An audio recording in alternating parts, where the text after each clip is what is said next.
Sebelumnya bersama dengan keluarga kami, saya menyapa kita semua. Selamat malam, Shalom Alehem. Puji Tuhan. Sekali lagi kita bersyukur kepada Tuhan untuk kesempatan yang sangat baik.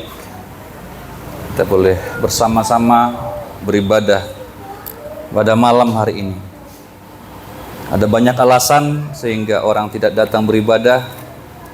Ada banyak kendala yang mungkin mereka bisa ajukan. Tetapi semakin kita mengerti firman Tuhan, ada sebuah suasana yang mendesak. Ada sebuah waktu yang genting sehingga kita mengerti bahwa yang ada adalah hari ini, waktu yang ada adalah malam ini. Kita tidak tahu besok, ya, kita tidak tahu bulan depan. Tetapi sebagai manusia dengan segala keterbatasan kita, seperti doa saya, itu semua kemurahan Tuhan. Jika saudara boleh setia, rela untuk mengikuti setiap program yang telah kita sepakati bersama-sama.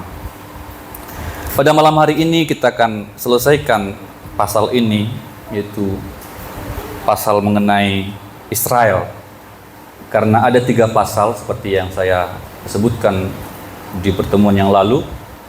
9, 10, 11 adalah pasal mengenai bangsa Israel atau umat Tuhan. Dan pada malam ini kita selesaikan pasal ini. Sekarang kita masuk pada Roma pasal 11 ayat 25 sampai 36. Saya buatkan judul atau tajuk Mystery of Salvation atau misteri keselamatan. Ada sebuah rahasia, ada sebuah misteri dalam keselamatan yang kita telah peroleh. Namanya rahasia itu sesuatu yang bermakna. Tidak mungkin orang merahasiakan sesuatu yang tidak bermakna. Ketika kita berbicara rahasia, berarti ada sesuatu yang sangat bermakna di sana. Ada sesuatu yang penting di sana. Rahasia pernikahan, tidak semua orang tahu. Tapi ada sesuatu yang penting di sana. Rahasia negara, tidak semua orang tahu. Rahasia militer, rahasia negara, dan seterusnya. Ada sesuatu yang bermakna di sana. Demikian juga rahasia keselamatan. Ada sesuatu yang sangat bermakna di dalam keselamatan kita, sehingga itu disebut sebagai rahasia. Sekali lagi kita masuk pada ayat 25 sampai 36. Kita baca secara responsoria. Saya akan baca ayat yang 25, saudara lanjutkan nanti sampai ayat 36. Yang sudah ketemu katakan amin. Ya, kita baca dengan suara terbaik. Saudara-saudara, supaya kamu jangan menganggap dirimu pandai, aku mau agar kamu mengetahui rahasia ini. Sebagian dari Israel telah menjadi keras hatinya sampai lengkap jumlah dari bangsa-bangsa lain masuk. Silakan. Dengan demikian seluruh Israel akan diselamatkan, seperti ada tulis, dari Sion akan datang penebus, ia akan menyingkirkan segala kesusahan dari Yakub. Inilah perjanjianku dengan mereka apabila aku menghapuskan dosa mereka.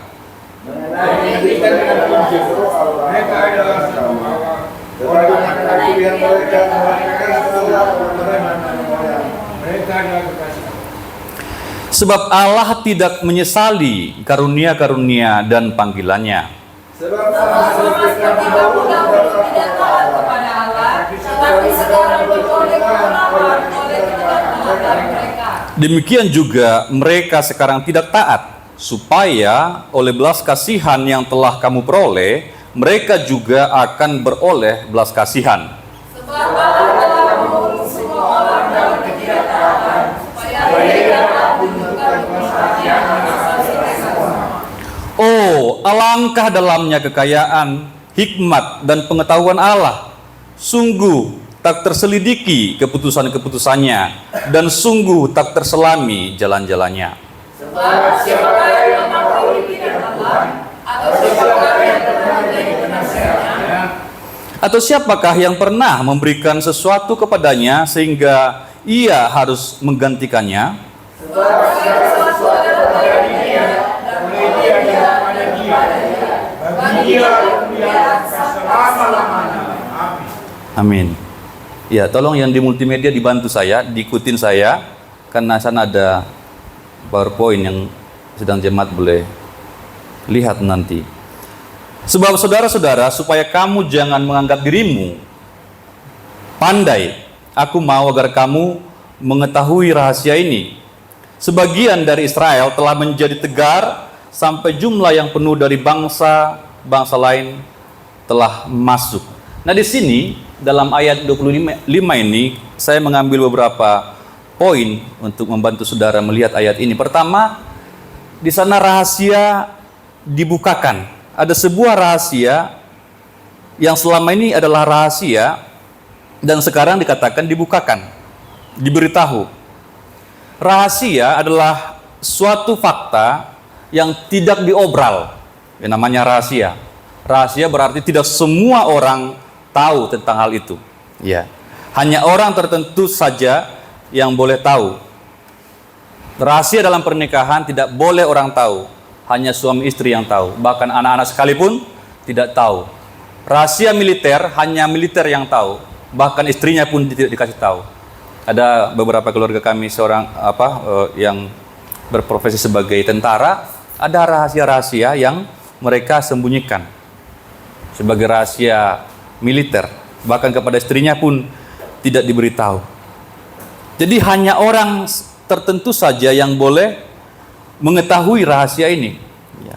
Tetapi sekarang dikatakan bahwa rahasia ini telah diberitahu, dan Paulus mau agar jemaat Roma, atau alamat dari surat ini, jemaat Roma pada saat itu mengetahui rahasia yang selama ini tersembunyi bagi mereka. Jadi rahasia sekarang sedang dibukakan. Apa itu rahasianya? Ya. Rahasianya adalah bahwa kuota keselamatan itu terbatas. Tolong diikuti saya ya. Rahasianya adalah kuota itu terbatas. Artinya jumlah orang yang diselamatkan atau yang akan selamat itu sudah ditentukan oleh Tuhan. Jumlah populasi atau jumlah orang yang selamat sekarang ini sudah ditentukan oleh Tuhan. Nah, ini kita tidak tahu berapa orang yang selamat, ya. Nah, kemudian apa artinya rahasia dari kuota terbatas ini? Bahwa kuota orang kafir atau bangsa-bangsa yang bukan Israel, termasuk kita adalah bangsa kafir, bangsa yang bukan Israel atau non-Yahudi. Kuota kafir ini juga telah ditetapkan, telah ditentukan oleh Tuhan. Ini sebuah rahasia, Bapak Ibu, bahwa kuota kita sebagai bangsa kafir itu juga telah ditetapkan oleh Tuhan. Dan pada saat ini, kita ini atau bangsa lain atau bangsa kafir sebenarnya sedang menggenapkan kuota tadi. Kuota kursi kosong, ya. Kalau saya ilustrasikan atau saya gambarkan sebagai kursi kosong. Contohnya ini ya, ada kursi kosong. Dan ada kursi-kursi yang telah ditempati oleh jemaat yang hadir, tapi ada kursi kosong. Nah, mumpung ada ilustrasi yang dekat sekali. Ini seperti keselamatan itu, saudara. Itu kuotanya itu sudah ada. Karena jumlah kursi yang telah ada ini telah kami siapkan sedemikian. Berapa kursi kosong? Ya, itulah yang akan diisi. Dan kursi saudara itu tidak bisa lagi diambil alih oleh yang lain. Ketika Pak Hutagal duduk di sana dan Ibu Hutagal duduk di sana, dalam hal keselamatan itu sudah sesuatu yang telah ditentukan. Tidak mungkin diambil orang lain lagi. Tetapi yang masih ada ini perlu diisi. Ya, itu kursi kosong. Jadi sampai saat ini Bapak Ibu, kursi kosong ini masih ada.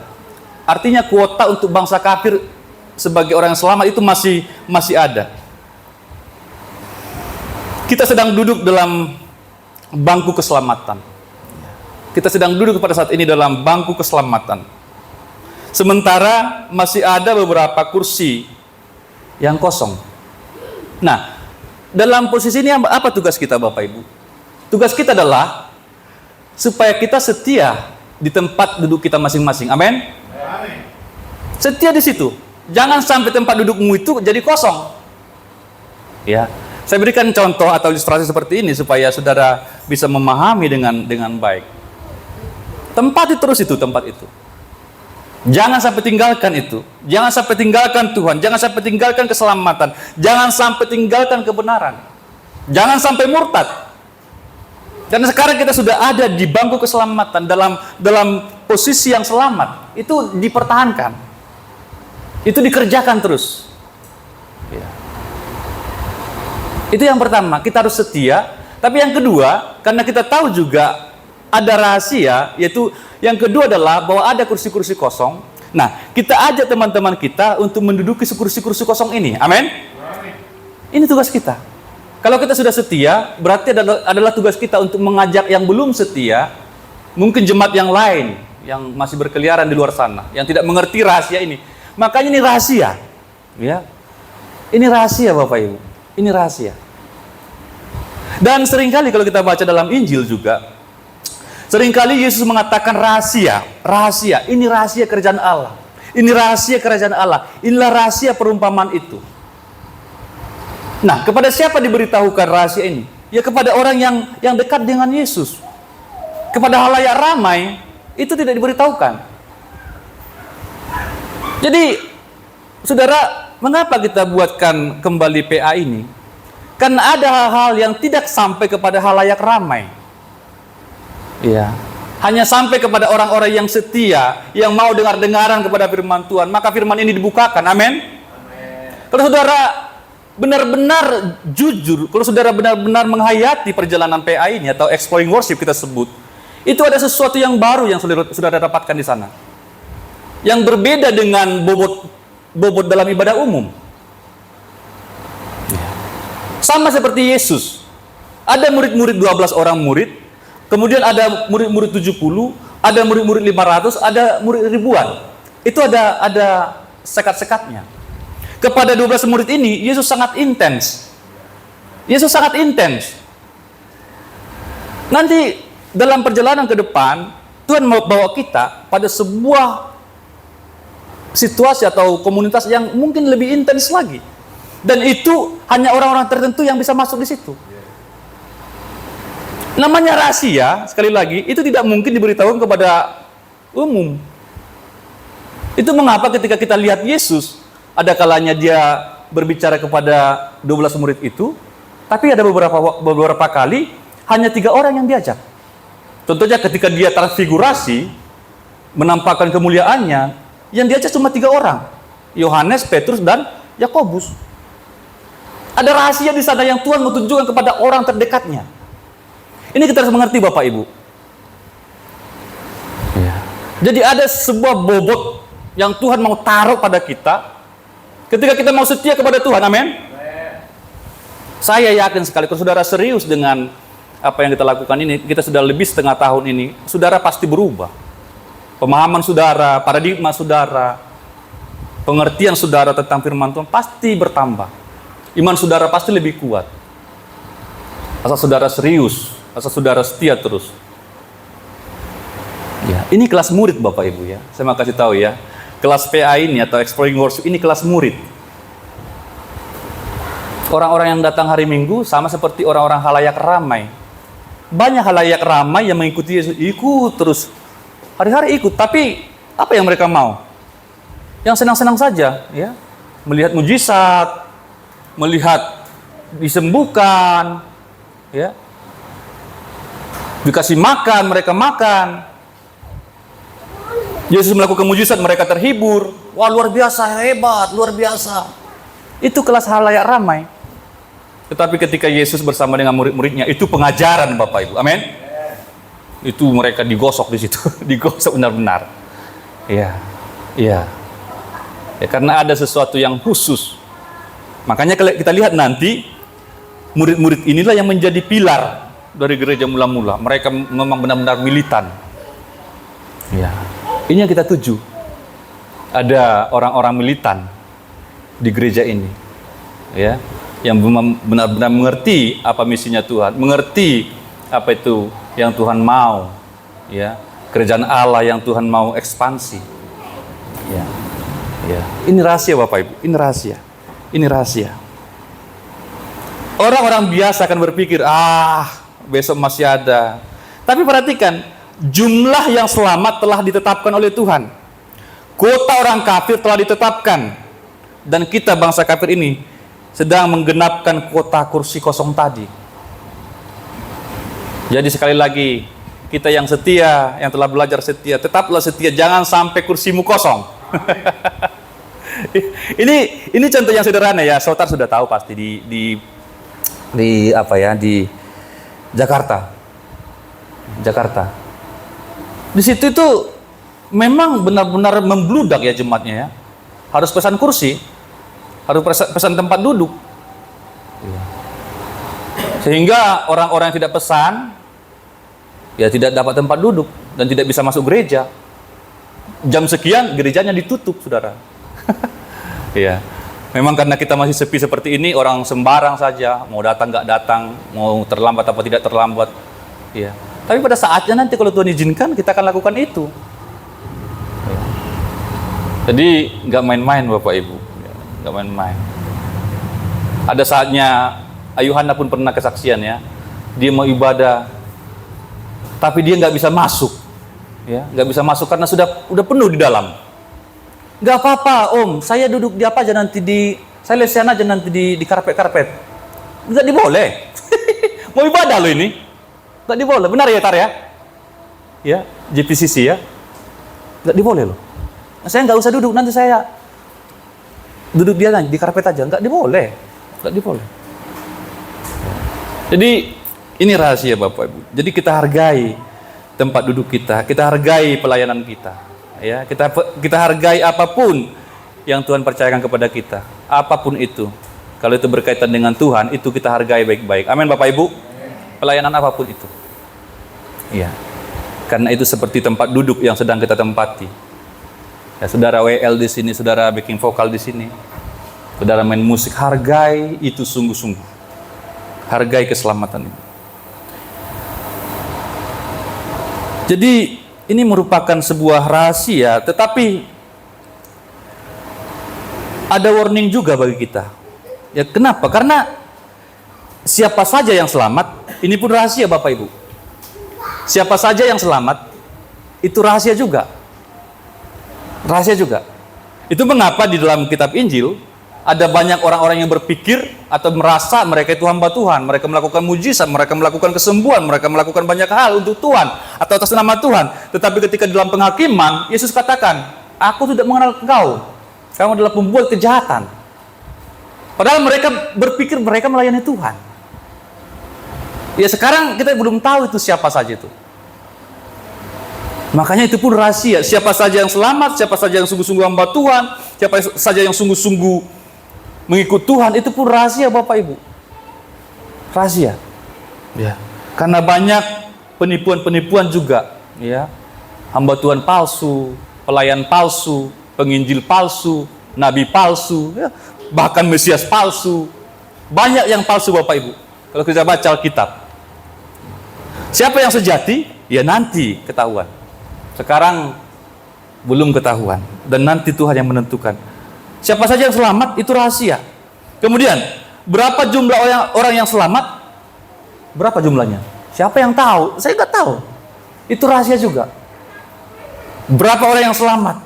Berapa orang yang selamat di gereja ini? Di GPT Gunung Hermon? Saya pun tidak tahu. Pak Gembala pun tidak tahu. Pak Hutagal pun tidak tahu. Nggak ada yang tahu Bapak Ibu. Berapa orang yang selamat di Balai Kolam ini? Siapa yang tahu? Berapa orang yang selamat di Batam ini? Nggak ada orang yang tahu. Itu pun rahasia Bapak Ibu. Ya, itu rahasia. Kemudian sampai kapan? Ya, sampai kapan pintu keselamatan ini terbuka? Sampai kapan? Ini pun rahasia. Tidak ada orang yang tahu. Siapa yang bisa kasih tahu saya? Sampai kapan pintu keselamatan ini masih terbuka? Ya, nggak ada yang tahu Bapak Ibu. Tetapi perhatikan, yang selalu kami dengungkan dari tempat ini, dari mimbar ini, ada yang pasti, ya, ada yang sangat jelas dikatakan oleh firman Tuhan, bahwa keselamatan hanya ada di dalam Kristus Yesus. Itu yang pasti. Ya.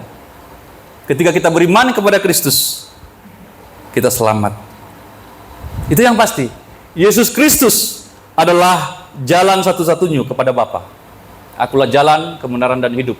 Tidak ada satu orang pun yang sampai kepada Bapa kalau tidak melalui aku. Kata Yesus. Yesus adalah jalan, Yesus adalah kebenaran satu-satunya, dan Yesus Kristus adalah kehidupan satu-satunya. Itu yang pasti. Tetapi sekali lagi, siapa saja yang selamat saya tidak tahu. Berapa jumlah yang selamat saya tidak tahu. Sampai kapan pintu keselamatan masih terbuka, pintu pertobatan masih terbuka, saya tidak tahu. Makanya berbahaya sekali Bapak Ibu ketika ada orang yang menunda-nunda untuk bertobat, menunda-nunda untuk sungguh-sungguh. Kan seringkali begitu. Enggak usah sungguh-sungguh lah. Kan masih ada besok, masih ada lusa. Siapa nggak tahu? Kita nggak tahu besok, kita tidak tahu lusa. Kita hanya tahu malam ini. Ketika kita mendengarkan firman Tuhan, dikatakan firman Tuhan, perhatikan cara kamu mendengar. Ketika kita menyembah nanti, sungguh-sungguhlah menyembah. Karena itu yang kita miliki dengan pasti. Kita tidak tahu lagi setelah ini Bapak Ibu. Kami akan berulang kali menyampaikan ini. Tidak tahu, kita tidak tahu sampai kapan. Tidak tahu sampai kapan. Ya.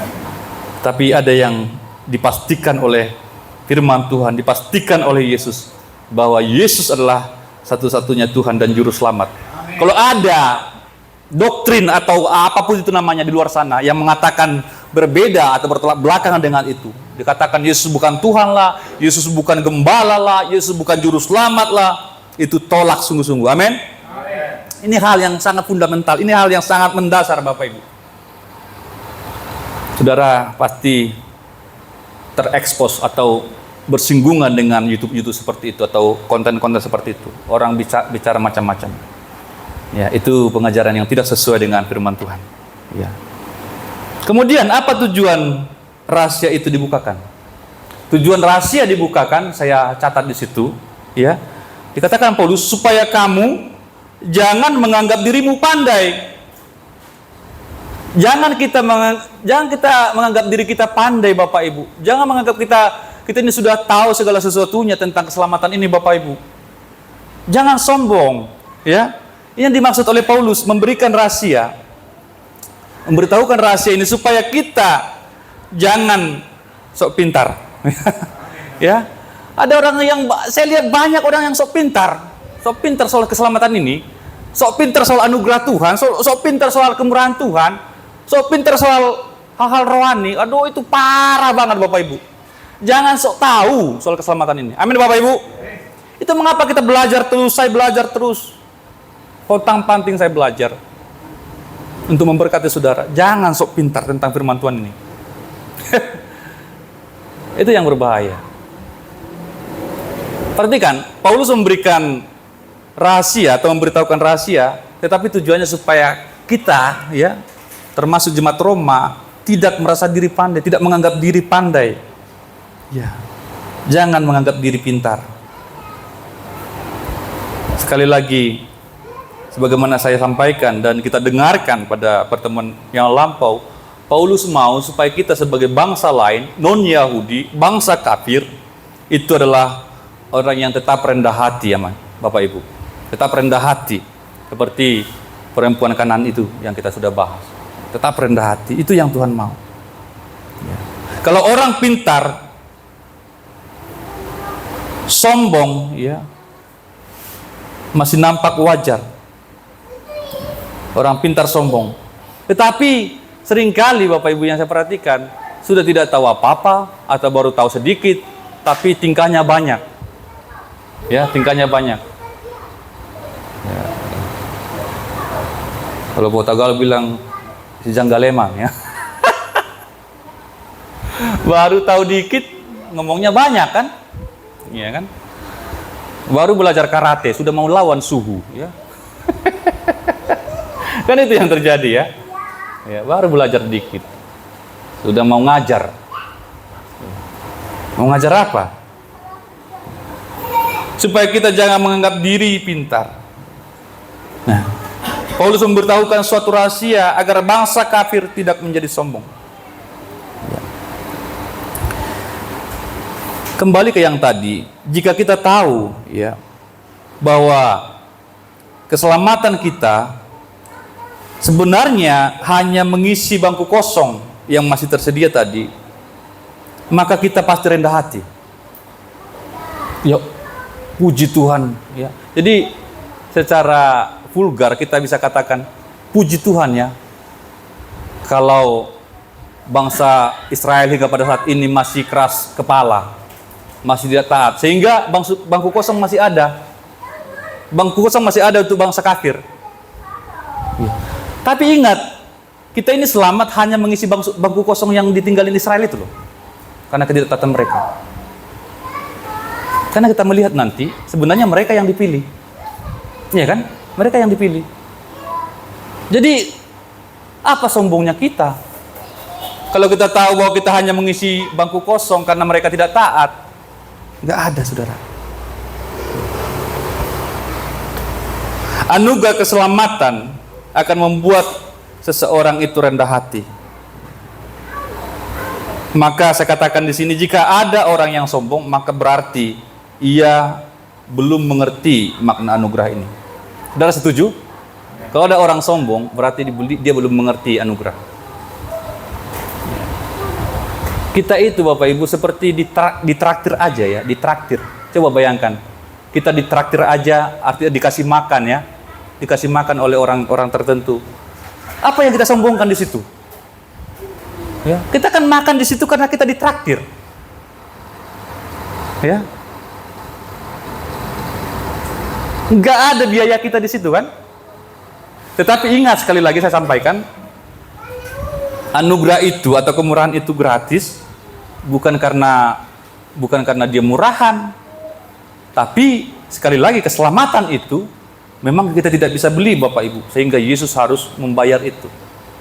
Jadi gratis bukan berarti tidak ada yang bayar, ada yang bayar, yaitu Yesus. Amin. Tetapi ingat, kita di sini bisa mengambil keselamatan atau menerima keselamatan itu, kita dibayarin loh. Kalau kita dibayarin sama orang, ya, kita harus tahu diri Bapak Ibu. Amin. Kita suka dibayarin kok. Kita suka ditraktir. Jangan orang yang traktir itu suka-suka, ya. Malahan karena ditraktir dia berpikir ini pikiran yang salah sama sekali. Ya, saya kan tidak bayar apa-apa di sini. Maka saya suka-suka lah muntahin makanan-makanan ini. Coba pikiran. Dimakan di sini dimuntahin, dimakan di sini muntahin. Kira-kira gimana hati yang membayar itu? Pak Huta Gaul ya. Bayarin kita semua. Kemudian saya berlaku seperti itu. Nggak enak. Saya makan dikit. Nggak enak. Padahal Pak Huta Gaul yang bayar semua. Kira-kira gimana coba? Kalau bisa ditendangkan mungkin saya secepatnya dari hotel itu. Iya kan? Tapi itu yang dilakukan manusia pada saat ini. Sudah tahu Tuhan yang bayarin, tapi dia sewenang-wenang. Nah, itu berarti saya katakan tidak mengerti. Tidak mengerti anugerah itu. Tidak ada kata lain Bapak Ibu. Itu berarti belum mengerti.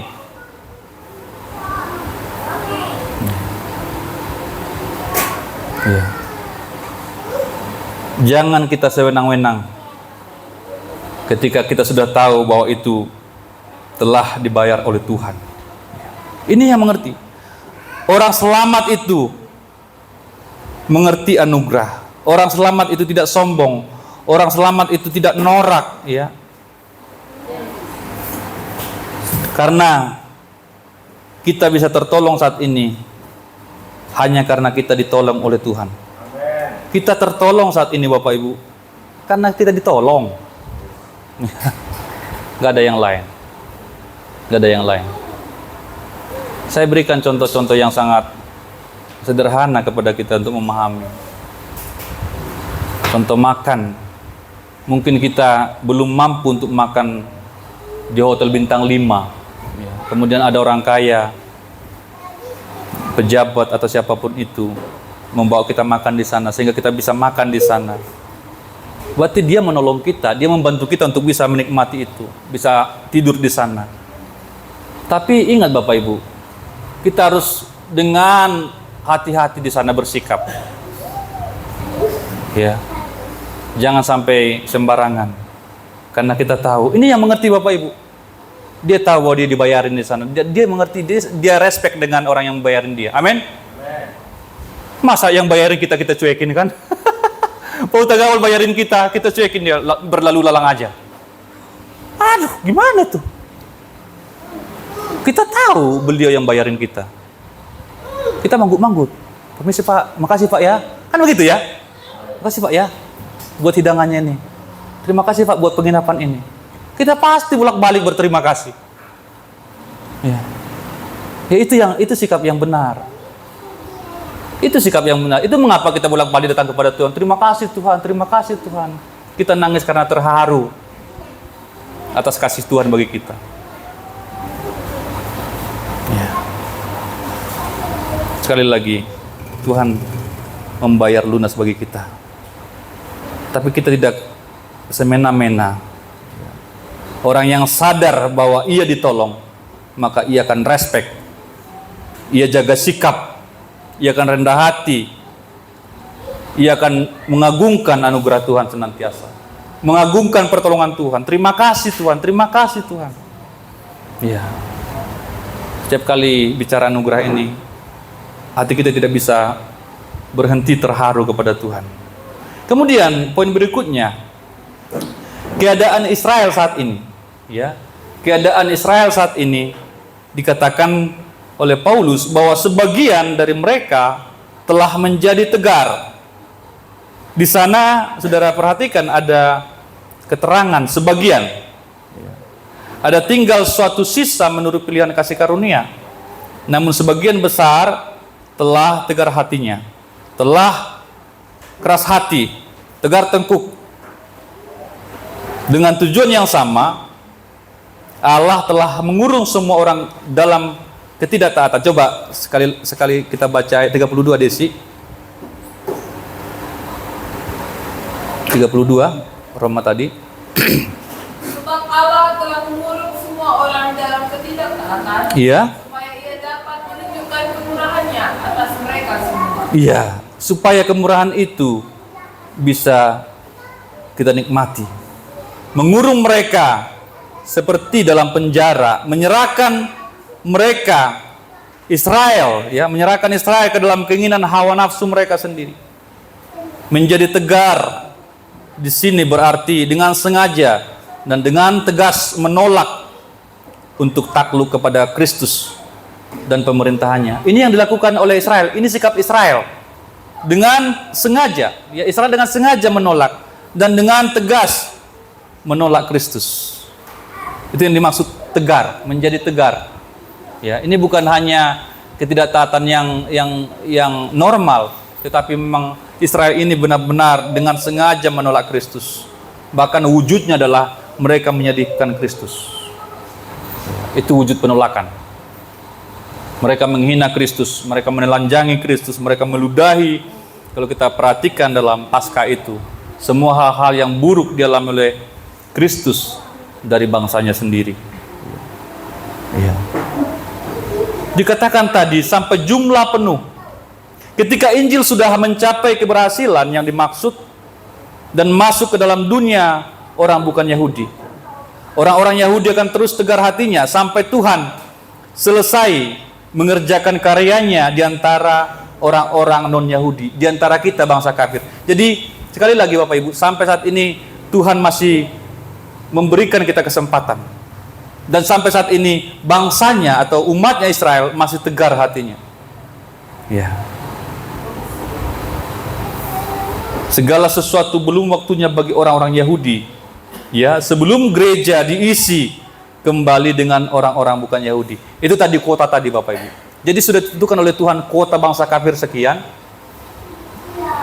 Tapi jangan tanya saya itu berapa jumlahnya, berapa ratus ribu, berapa juta. Itu tidak ada ayatnya. Tetapi ini yang kita bahas, yang kita artikan atau maknai bahwa memang ada kuota buat kita. Nah, justru di situ kita harus gentar Bapak Ibu. Kita harus pastikan diri kita sudah masuk di bangku keselamatan itu. Dan kemudian nanti dikatakan seluruh Israel akan diselamatkan. Dia dapat menunjukkan kemurahannya atas mereka semua, ya, kepada bangsa kafir, kemudian kepada bangsa Yahudi kembali. Bukan semua secara pribadi, tetapi mereka secara umat. Sekali lagi, sampai saat ini bangsa Israel belum menerima Kristus sebagai satu umat. Sebagai pribadi sudah menerima. Rasul Paulus menerima Kristus, Petrus menerima Kristus, dan semua murid-murid terdahulu atau yang pertama itu menerima Kristus. Tetapi sebagai sebuah umat, satu umat, belum. Itu yang dimaksud ini, seluruh Israel. Artinya seluruh umat itu, mewakili umat itu.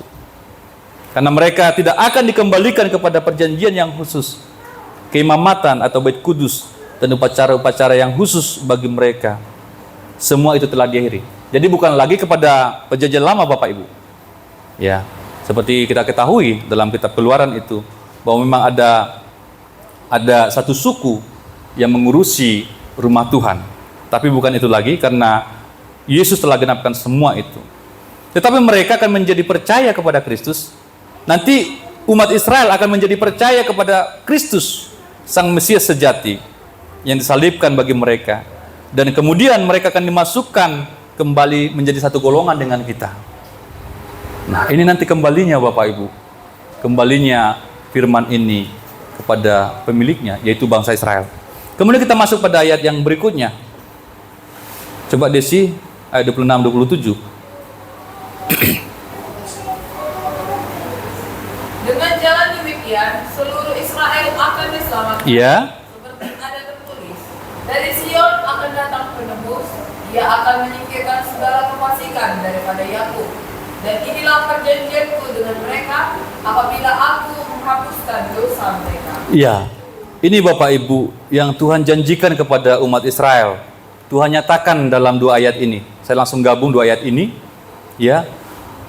Janji Allah bagi Israel pertama, bahwa seluruh Israel akan diselamatkan. Saya katakan tadi seluruh di situ bukan berarti dalam arti seluruh individu, tetapi perwakilan dari umat itu.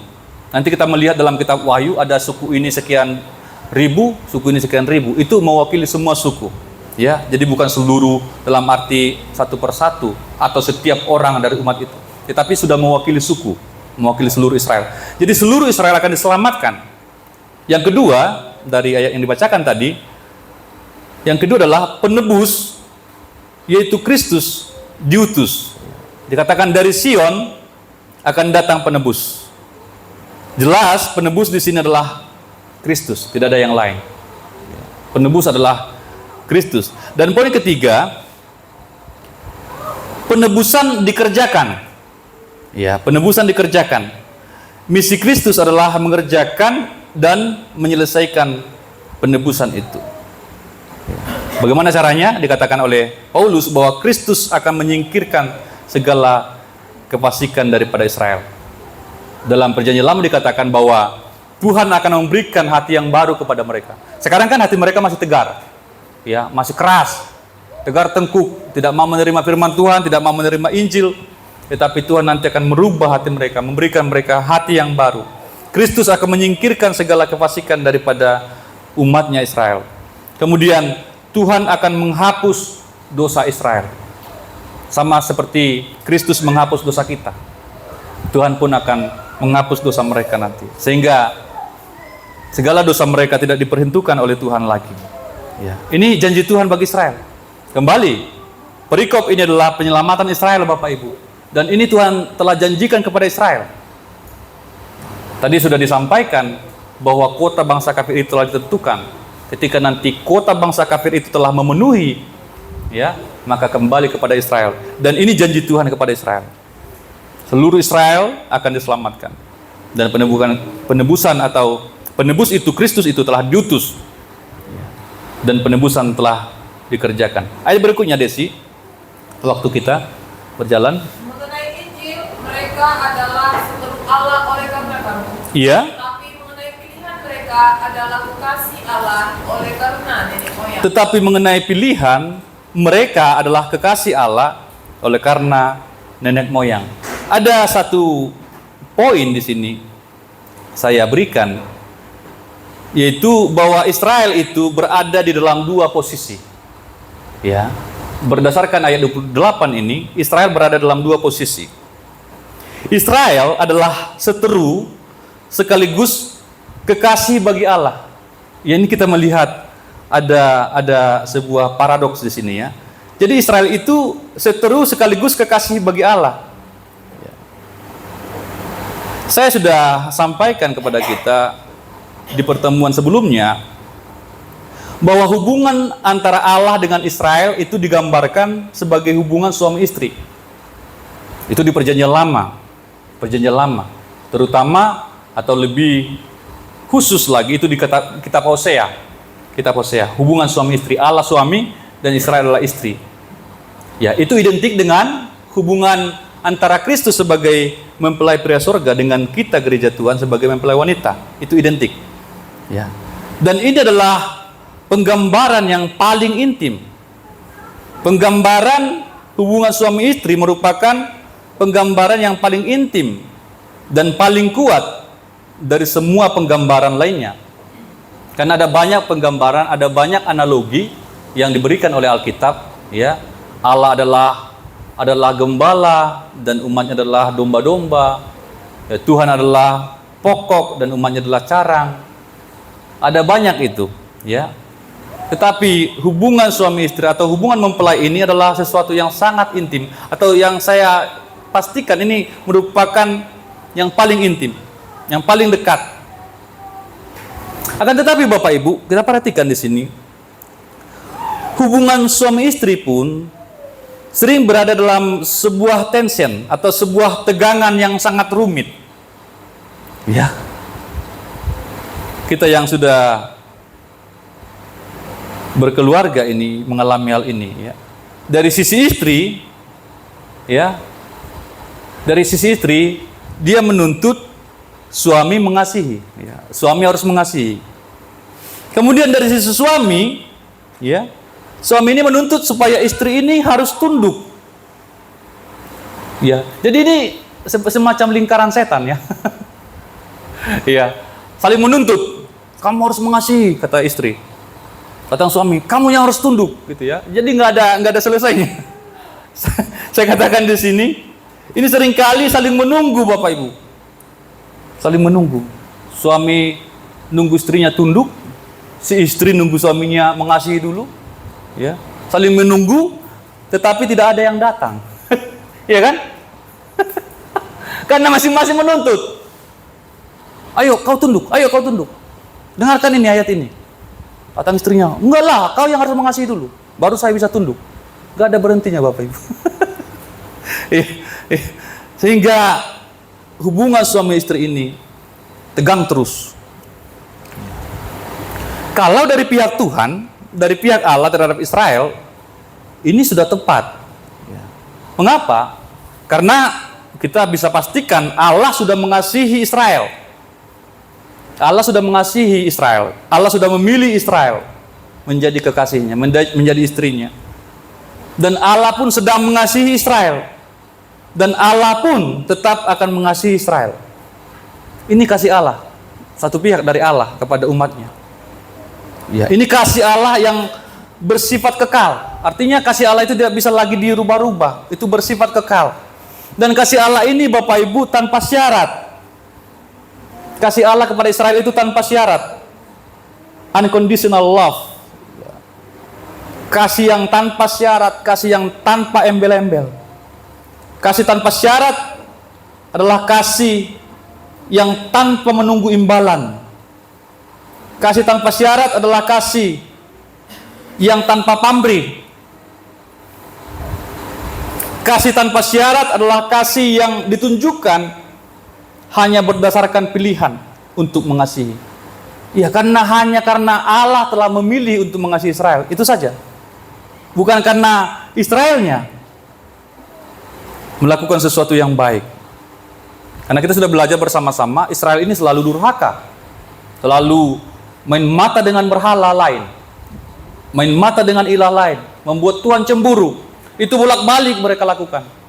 Jadi dari sisi Israel tidak ada lagi alasan bagi Allah untuk mengasihi. Tetapi mengapa Allah ini tetap mengasihi Israel? Ya karena pilihannya. Karena Allah telah memilih Israel. Ini adalah jenis kasih ketika sudah tidak punya alasan lagi untuk mengasihi. Tidak punya alasan lagi untuk mengasihi, namun kita tetap harus mengasihi. Ya, mengapa? Karena saya telah memilih istri saya untuk menjadi kekasih saya. Ya. Karena kita laki-laki telah memilih istri kita untuk menjadi kekasih kita, maka apapun harus mengasihi. Amin. Ini yang susah minta ampun. Sukar minta ampun. Sama dengan Allah. Allah itu sudah memilih Israel, dan itu tidak bisa ditarik ulur lagi. Makanya dalam kitab Hosea itu, bolak-balik Israel itu jatuh, berzina kepada berhala, menyembah kepada berhala, tapi Allah tetap mengasihi, Allah tetap membujuk. Bahkan Hosea diberikan sebagai sebuah ilustrasi, seperti mengawini perempuan sundal. Ini paling sukar. Iya. Tuhan menyuruh Hosea untuk mengawini perempuan sundal. Dan Tuhan katakan, seperti itulah saya kepada Israel. Jadi Israel itu sudah seperti perempuan sundal, ya, yang berzina, kawin dengan ilah lain, membuat hati Tuhan sakit, membuat hati Tuhan cemburu. Tetapi Tuhan harus tetap mengasihi Israel karena sudah dipilih. Itu yang dilakukan Hosea. Kawinlah perempuan sundal itu. Padahal Hosea ini adalah seorang hamba Tuhan, seorang yang baik, tapi disuruh untuk mengawini perempuan sundal. Seperti itulah Allah kepada Israel. Kasih Allah itu tidak berubah, dan itu tidak mudah, Bapak Ibu. Allah telah memilih Israel menjadi umatnya. Allah telah memilih Israel menjadi istrinya. Allah telah memilih Israel menjadi kekasihnya. Itu sudah final, tidak dapat diganggu lagi. Allah tidak memiliki alasan untuk mengasihi kita. Seringkali Allah tidak punya alasan lagi untuk mengasihi kita. Perhatikan Bapak Ibu, kalau kita mau jujur, seringkali sebenarnya Allah itu tidak punya alasan apa-apa lagi untuk mengasihi kita. Tetapi faktanya tetap mengasihi kita. Amin. Itu yang terjadi.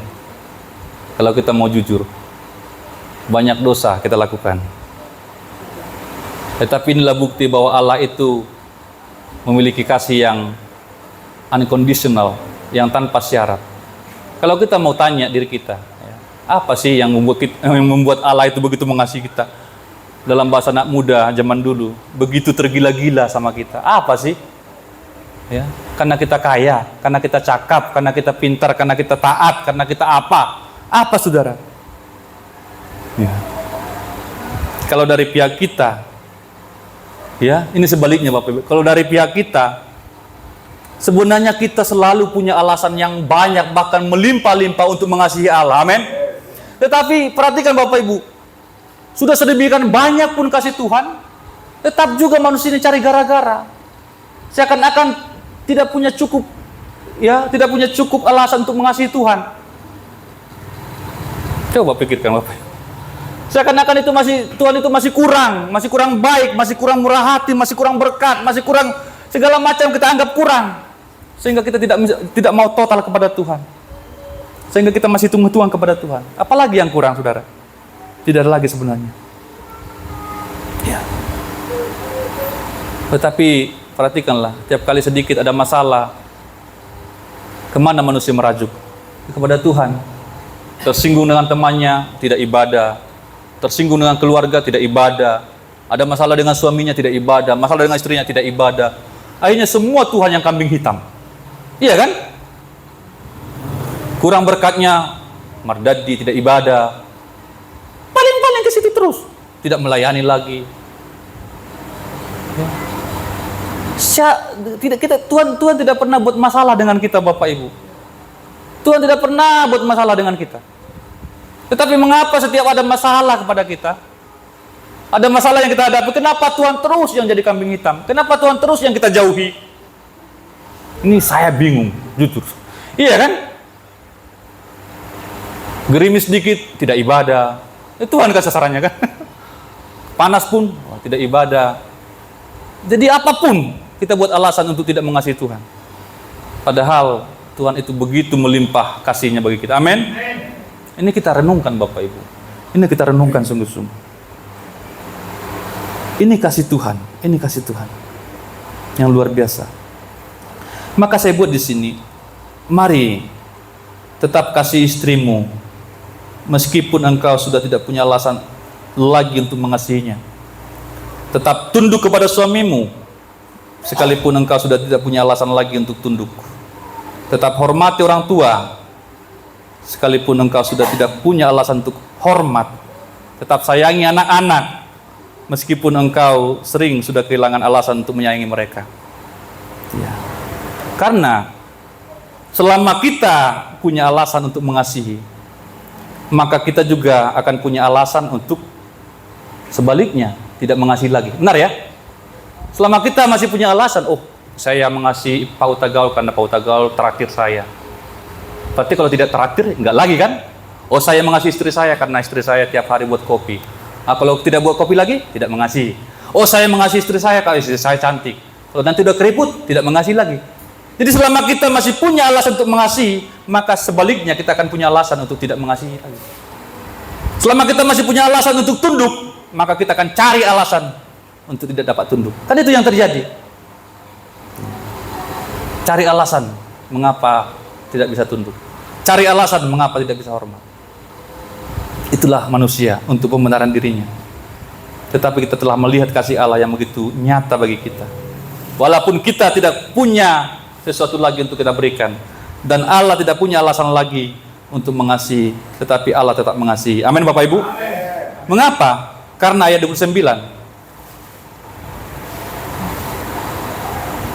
Sebab Allah tidak menyesali kasih karunia dan panggilannya. Iya, karena Allah tidak berubah. Saya catat di situ. Allah tidak berubah. Sekali Allah memanggil, ia tidak menyesal. Sekali Allah memilih, ia tidak menyesal. Sekali Allah memutuskan, ia tidak goyah. Sekali kita memilih istri kita, tidak goyah lagi. Amin Bapak Ibu.